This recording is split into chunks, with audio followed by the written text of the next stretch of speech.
Welcome to this week's hair transplant progress update video. My name is Richard and I'm currently on week 34 after my hair transplant, which I had done in October 2019. So this week, the progress has been pretty good. It's pretty much same as last week, I think, in terms of results that I've noticed. There has been a lot more growth in terms of like length, but obviously density is staying pretty much the same. But I think because the length is growing longer, it's covering up a lot more area, and therefore it's making the whole thing look a lot denser than it probably is. And it, as an end result, it looks pretty good so far. I'm quite happy with it. From a front on view, you can't really see anything. Sides where the donor area was, as well as back is pretty good. I am planning to get a haircut today, so I will be cutting my hair probably in about 10-15 minutes once I'm done with this video, and then I'll post another video for you guys so you can see what it looks like once I've cut the hair. Obviously the donor area will be a lot shorter, so you can have a better look of what the donor area looks like now after almost eight months after the transplant. To be honest, I haven't, like last time I cut my hair, I didn't notice a single thing on the donor area. It just looked absolutely normal, no scarring, no redness, nothing. So hopefully that will still be the same. This week I've been looking into the whole transplant process and recovery and stuff a little bit more. Nothing technical really, just a general overview and stuff, and looking at other people's progress. And what that made me understand a lot more is kind of people's expectations, both from the viewer side and the person who's had the surgery side. So there's a lot of like misconception where people think that just because they've gone in for a transplant, they will have like a full-on head of hair and the recovery is going to be amazing, and you won't know that you've ever had a transplant and it'll look great. Well, to an extent, yes, and also to an extent, no. And also this understanding comes from both sides. It comes from the viewer's side, the people watching this video perhaps thinking about getting a transplant done, or maybe had a transplant done before, and also from the person who has had a transplant is kind of experiencing this recovery. So I personally, like when I went in for my surgery, I didn't do that much research, and it was all a big kind of impulse move. And I'm not sure whether if I'd done more research, it would have made any difference. I think you kind of have to experience the transplant first for you to understand what it involves and what research you should be doing. So it's not like a really easy thing to say, oh, go do some research.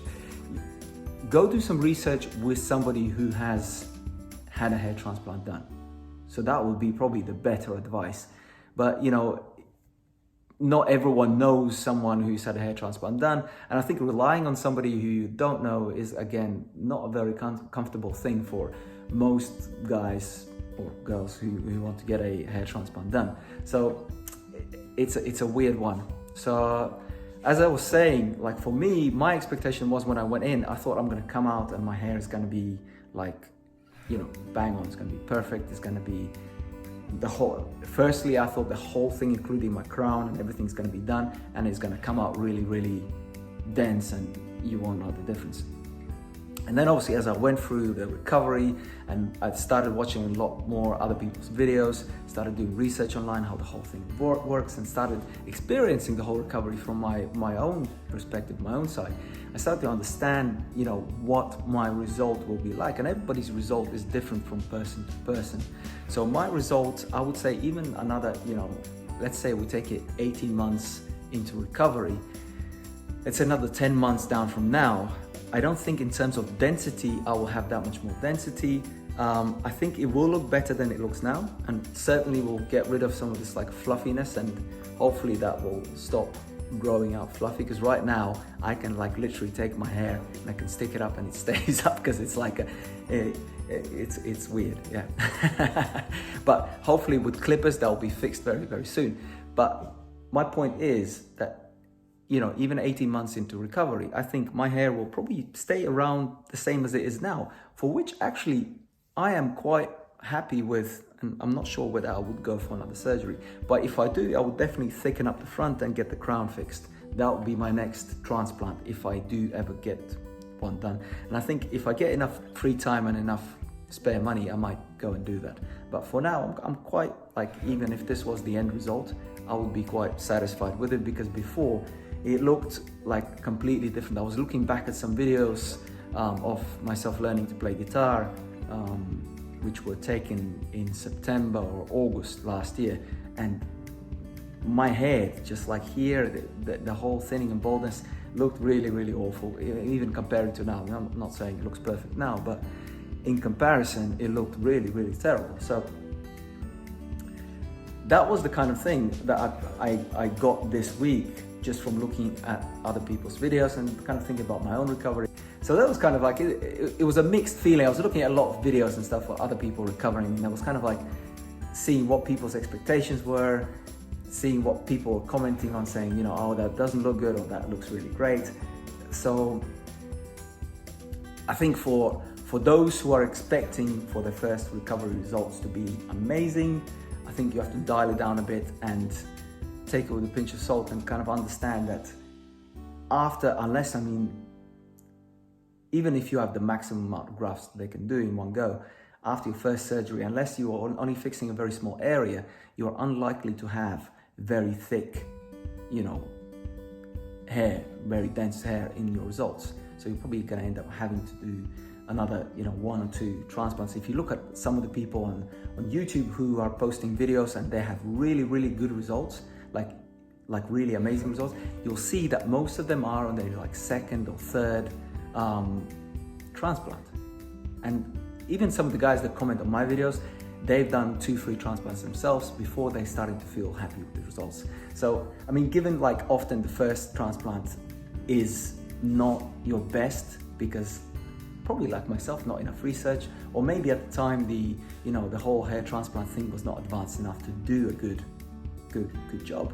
So there's a lot of things involved, but that's kind of my understanding at the end of like this week, after going through all this recovery and experiencing all the symptoms, etc., and seeing what people got to say on my videos, seeing what people got to say on other people's videos, seeing what other people make in their videos. So that's kind of the conclusion I've come to right now. And I know I'm only like 8 months through my recovery, so by the time I get to 18 months, I'll probably have a completely different understanding, different perspective of this whole hair transplant. And this is probably why it's good to go through your first hair transplant and then research and do all your, groundwork before you go in for the second one, if that's the plan, or if that's what you want to do. So that would be my thought. And I think if I do go in for a second hair transplant, the research that I can do now based with my knowledge is going to be a lot better, and then I'll be able to choose a lot better, procedure or clinic or whatever to get the result that I want. Right? I hope that makes sense. Anyway, that was kind of my thoughts this week. Sorry about ranting on about it for so long. As I said, I'll be making another video shortly, cutting my hair, getting rid of some of this fluff at the top. Only some of it though, not all of it. And shaving back the sides and back so you guys can see a better view of my donor area and see what it's like. By the way, if you've not subscribed yet, please click on the subscribe button and enable bell notifications, so that way you won't miss my next videos.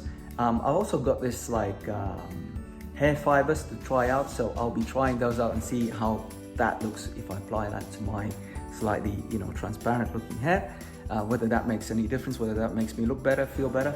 And again, I'll make another video of that later on this week. So plenty of content coming up. Keep an eye out for my videos. I hope you guys enjoyed this one. Let me know your thoughts and comments. I'm always interested in reading what people got to say. Don't judge me about not researching and stuff. That's just me. I think I wouldn't have done it any differently had there been a choice. But yeah, I will see you guys next week, and enjoy your time. Bye for now.